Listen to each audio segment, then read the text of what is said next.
completely true. So it's kind of like, and then like the matches which aren't complete walkovers is because you've got one kind of okay, like they're not bad players. I'm not going to say that at all, Yeah. but you've got one player who isn't the best in Europe against another player who isn't the best in Europe. So it's kind of a little bit lower down, and while I think it's great to see to see all the new players play.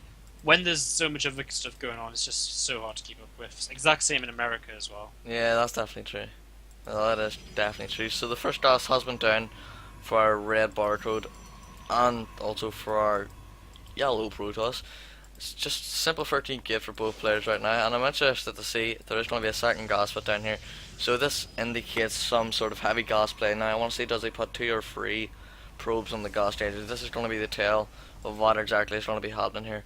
We do have 3 gas probes on the gas stager for Both guys. yeah, so I think in Blink, maybe. Blink or DTs. Yeah, I mean, it's going to be a fast tech because these guys are literally going as fast as they can into the gases. And 3 on each now for our barcode player. He's called Storm. So Storm, okay. didn't catch that before. And as well for FaZe, he took a little bit longer to get that third worker into the second gas, but it is now there. So both these players, pretty similar builds. Storm has a slightly faster Cybernetic core. In fact, quite significantly faster Cybernetic core. He's down on workers. Did he go for a bit of a faster gateway? Yes, he must have. So this indicates that he's going to do something mega aggressive. In fact, there's our answer. It's going to be a proxy Stargate, and he's gone for this faster Cybernetic core because he wants to. Well, actually, start with a gateway. That don't really make sense to me. Like, why would you start a gateway when you're trying to get the fastest possible Stargate down? And it's not even Like, he can't use the gateways because he's not starting Warp Gate. what? This does not make sense. Like, at least make the Stargate and then the gateway. Yeah. Because the whole point of your build Is was to get the Stargate Stargate down. out. Yeah. Yeah. So that doesn't really make much sense to me, but hey, it's what he's deciding to do here. Stargate's on the way. Second game we're going to finish for him, I guess, to get some Stalkers out of, but that's going to be really gas intense. So. I've never ever seen this build. It's either you go for your cybernetic store and then halfway through the cybernetic store you put the second gateway down. I mean, obviously you delay the warp gate for your Stargate. Oh, and it gets scouted.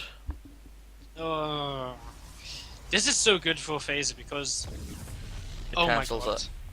it. Really? Wow. Oh. Goes try like council now. Has he seen anything himself? No. We do have a Stargate up with Phaser, and it's a good thing he actually did decide to cancel, because if he still tried to build an Oracle, sometimes you get this situation where you build an Oracle, you can still do some damage, right? Yeah. It's not the end of the world, you'll find a couple of openings, you can use Revelation, but with Phoenix being Chrono Boosters out, because the Stargate of Phaser is up, it's a good thing he cancelled it, because he would have done absolutely nothing. It would have been awkward if he went into Phoenix versus Phoenix, because his Stargate's in a really vulnerable position. And so now he goes Twilight Council, and so I guess he's probably going to go into DTs. But that being said, with the 2 gateways up, it's very possible he does just go into Blink as well, and he does start Chrono Boosting that Blink right in front of the probe.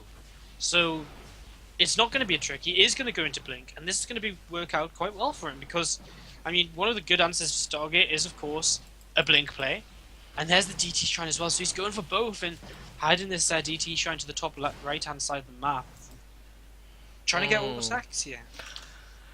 I think this is a little bit too much of a commitment. If this feels it's over, and with him seeing the Stargate, he's getting an Oracle now, so depending if it's this Oracle or not, this could win or lose in the game. There's still no robotic tack down for Phaser, so we need to see some robotic. If the robotic spray goes down in time, made an Oracle. Yeah, so he comes back in and he sees Blink is on the way, and you know what? I think because he sees Blink still there, he says, right, well, this Oracle is not going to be too great being in my base, because he's probably not going to DTs because he's got Blink, so he's going to actually send it out on the map. So this could actually be really bad still. DT Shrine is now 20 seconds away from finishing here.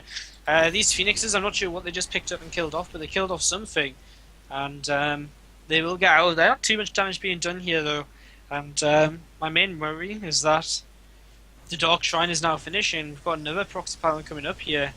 I'm not sure if it's going to be faster to just wait for that proxy pylon to finish. I think it might be. In fact, I think it definitely will be to wait for that to finish instead, and then we'll be DTs in. Phoenixes and Oracles coming in, doing a lot of damage here, and this Oracle getting so many kills, down to actually 18 workers is Storm. And he loses the Oracle, so this is actually really bad right now. He doesn't even have any force fields right now. The first DT is about to be warped in. Well, he's got absolutely nothing here, and this advantage which he has, he just doesn't have it anymore, and now he sees it, he knows it, he can see it moving in, and this is going to completely turn this game around, but only if he actually target fires with the DT. He needs to kill probes. Time Warp coming down to try and slow it down a little bit. But he's just going to stop all the mining here with a single DT. He's got Blink up back at home as well, some more DTs now coming in. And what does he go for? He's going to, I mean, we're heading into a base trade here, but with zero detection on the map, he's going to try and Chronobeast out an Oracle. He's just going for an all-in, and I don't know, like, I mean, but Storm doesn't have any army. And this should possibly work. He actually has. Well, he's going to get the Oracle out, so that, I mean, the DTs are kind of uncounterable. Yeah. If he'd gone for the Stargate straight away, he would have killed it off. But as it stands, this Oracle will get out, and I mean, the thing is, Storm doesn't have enough to deal. Well, actually, he's got to throw an overcharge, which is huge. Oh wow, this is huge. I mean, probes are going to come in, and he has to fight. He can't waste any time, right? Like, he just has to come in. But the probes come in without anything else, and oh my god, this is a huge mistake. The probes losing so many of them, and I mean, they would have really helped in the fight, considering the situation. The Nexus now goes down. The DTs are cleaned up, but the base is down, and I mean, if Storm warps in a sentry, if he warps in a sentry and gets a force field down, I mean, maybe a bit risky with the Phoenixes on the map. I don't know why he's moving down the ramp. I mean, his opponent's got Blink too, and that actually gives him a big advantage going into the fight here. Probes coming in, and surely just pull probes and just fight with absolutely everything. And he should be fine. Phaser can't build anything else, and that's given Storm here a big lead, and it looks as though Hoa might be taking this clan war with a 4-1, 4-2 scoreline, because there's just nothing left. This is the last attack of Phaser. He has no Nexus, he has no money, he's got one probe left on the whole map. This Phoenix coming in, and it will get targeted down after lifting another Stalker, but you know what? When you can still warp in, guess what? You're going to be at a huge advantage, and Phaser gets turned around here, Centers, and I think this is it. Yes, this is it indeed. He cannot deal with this army. The army is being pushed back. He's got one, not even a probe at home. Yeah, you're right. He's got absolutely nothing here, and Krax is and GG is trolled. And Hoa take the series 4-1. Yeah, 4-2. Or 4-2, sorry. Yeah.